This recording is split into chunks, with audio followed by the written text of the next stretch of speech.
नमस्कार दोस्तों, क्राइम तक में आपका स्वागत है। ग्रेटर नोएडा में बेसमेंट में एक कार गिर जाती है। युवराज की मौत होती है। वो 2 घंटे तक कार के ऊपर होता है और कहता है, पापा मुझे बचा लो, मैं मर जाऊंगा, मुझे मरने से डर लगता है। और आप सोचिए, उसकी मौत हो जाती है। ये किस तरह का सिस्टम है, किस तरह की नोएडा पुलिस है, किस तरह का वहां का फायर विभाग है और किस तरह की अथॉरिटी है। कौन इसके लिए जिम्मेदार है? एक शख्स चाहे तेज गाड़ी चला रहा हो, चाहे धीरे चला रहा हो, नाले की दीवार से टकराती है उसकी गाड़ी और गाड़ी नीचे गिर जाती है, जहां पर एक कंस्ट्रक्शन साइट,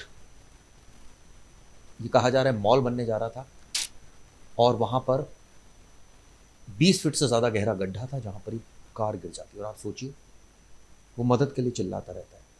यहाँ तो आर्मी भी मौजूद है, और इस तरह से अगर कोई घटना होती है तो लोकल एडमिनिस्ट्रेशन क्या कर रहा था, कौन सीनियर अधिकारी मौके पर पहुंचा था, इसकी भी जांच होनी चाहिए। अभी तो फिलहाल कार्रवाई की गई है, एक अधिकारी को नौकरी से हटा दिया गया है, लेकिन नोएडा में जहां पर बिल्डर्स के कई प्रोजेक्ट्स बन रहे हैं, जहां पर सिक्योरिटी एक तरह से साइन बोर्ड्स होने चाहिए, कुछ भी नहीं है। यही वजह है कि इस तरह के हादसे होते हैं। शर्म आनी चाहिए ऐसे विभाग को जो वहां पर तैनात है और वो इस तरह के हादसों को नहीं रोक पा रहा है। इतनी बड़ी लापरवाही अगर बिल्डर कर रहे हैं तो क्यों उनके खिलाफ सख्त कार्रवाई समय पर नहीं हो रही है? ये सबसे बड़ा सवाल है। आपको बता दूं, नोएडा के सेक्टर 150 की घटना है, जहां पर एक कंस्ट्रक्शन साइट है। पानी से भरे गड्ढे में एक इंजीनियर था, कार लेकर गिर गया और उसके बाद वो जिंदा था। काफी वक्त तक वो जिंदा रहा। उसने अपने पिता को फोन किया।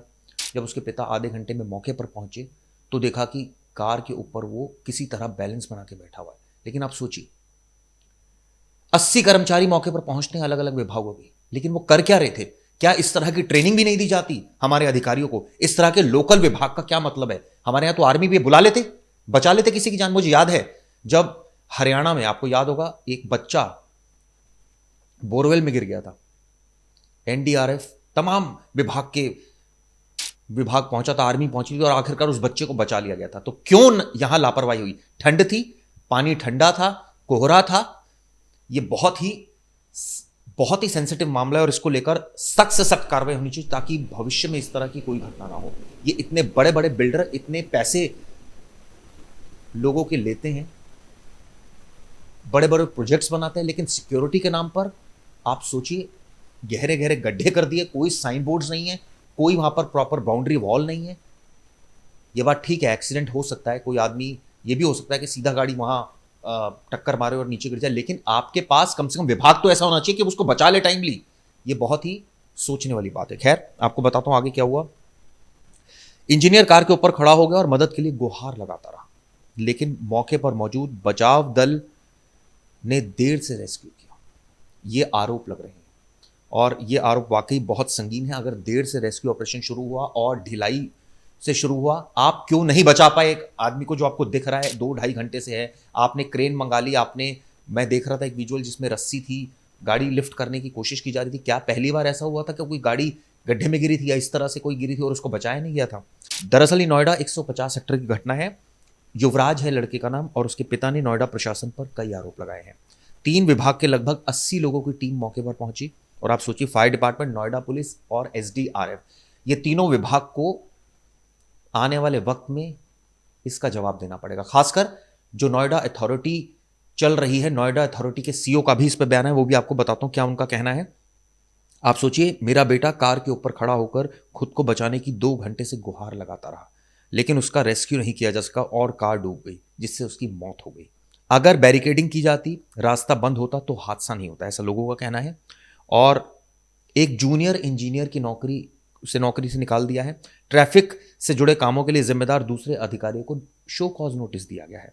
अब सवाल ये उठता है, जो आरोप लग रहे हैं कि एसडीआरएफ, एनडीआरएफ के लोग देखते रहे, मेरा बेटा डूब गया, इस तरह की तमाम आरोप लग रहे हैं।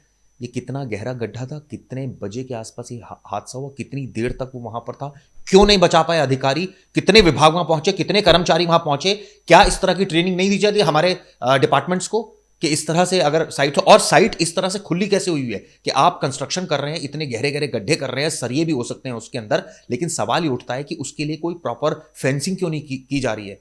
क्योंकि अगर ये बिल्कुल सड़क के किनारे तो हादसा तो कभी भी हो सकता है, कोई और गाड़ी भी गिर सकती है, कोहरे में किसी को नजर नहीं आए, बहुत सारे रीजंस हो सकते हैं।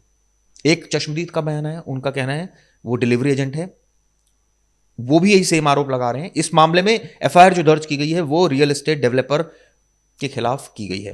कौन है वो रियल एस्टेट डेवलपर, आपको बताता हूं।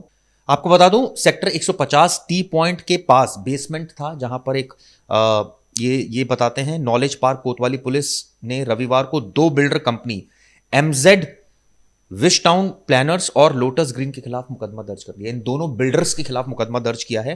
पुलिस ने जो मृतक के पिता है राजकुमार मेहता की शिकायत पर यह मामला दर्ज किया गया है। हम लोग यही जस्टिस डिमांड कर रहे हैं कि जो भी अकाउंटेबल है नेग्लिजेंस के लिए, उसके खिलाफ सुटेबल एक्शन हो और फर्दर रेफरेंस नहीं हो इस टाइप के इंसिडेंट का, लॉस ऑफ लाइफ नहीं हो। इसको अवॉइड करने के लिए प्रिवेंटिव मेजर्स जो उस पॉइंट पर होना चाहिए वो हो। सर, आपने सब कुछ देखा, क्या ये बचा पाना आपके लिए मुश्किल है? नोएडा जैसे सिटी में एसडीआरएफ टीम, एनडीआरएफ टीम को आने में इतना समय लग गया हो और उनके पास पर्याप्त साधन भी ना हो। आने के बाद भी वो लोग मतलब मीनिंगफुल नहीं थे, उनके पास लिमिटेड रिसोर्सेज था और केवल रस्सी से ही वो लोग फेंक रहे थे और वहां रस्सी जा नहीं पा रही थी।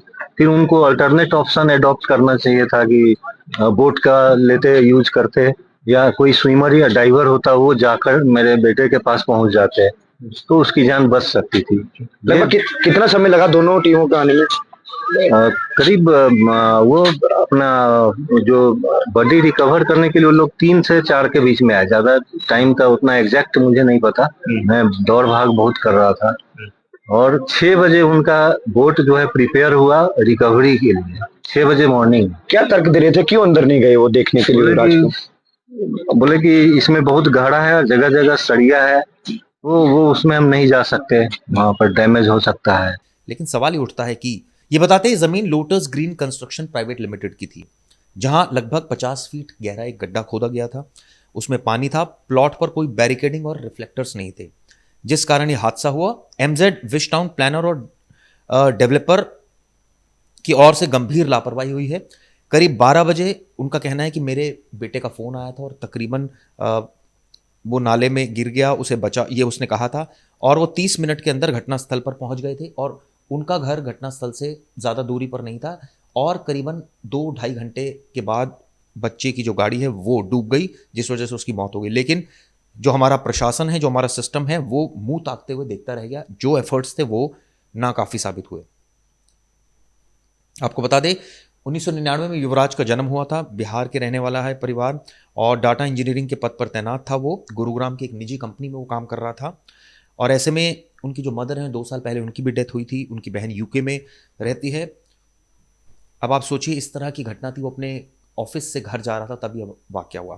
खैर, इसकी जांच होनी चाहिए ईमानदारी से और जो दोषी है उसके खिलाफ सख्त से सख्त कार्रवाई होनी चाहिए। लोकेश एम, जो सीईओ है नोएडा प्राधिकरण के, उनकी तरफ से कहा गया है कि अब तमाम जो कंस्ट्रक्शन साइट्स है उन पर भी निगरानी रखी जाएगी, री ऑडिट होगा। लेकिन सवाल ये उठता है कि आखिर ये लापरवाही कैसे हो गई? इतना बड़ा डिपार्टमेंट, इतने अधिकारी, क्यों इस बात का ध्यान नहीं रखा गया कि बिल्डर्स जो है वो बायलॉस का पालन कर रहा है, नहीं कर रहा है? ये अपने आप में बहुत बड़ी घटना है और आने वाले वक्त में प्रशासन को इसका जवाब देना होगा। योगी सरकार ने भी इस घटना को लेकर एक जांच रिपोर्ट मांगी है, उन्होंने इस मामले की जांच बिठाई है। ऐसे में सवाल गंभीर उठा है ग्रेटर नोएडा जो प्रशासन है उस पर, पुलिस पर, फायर डिपार्टमेंट पर, प्राधिकरण पर। ऐसे में जवाबदेही तय होना बेहद जरूरी है और सख्त कार्रवाई होनी चाहिए। ये वीडियो कैसे लगी जरूर बताइएगा। धन्यवाद।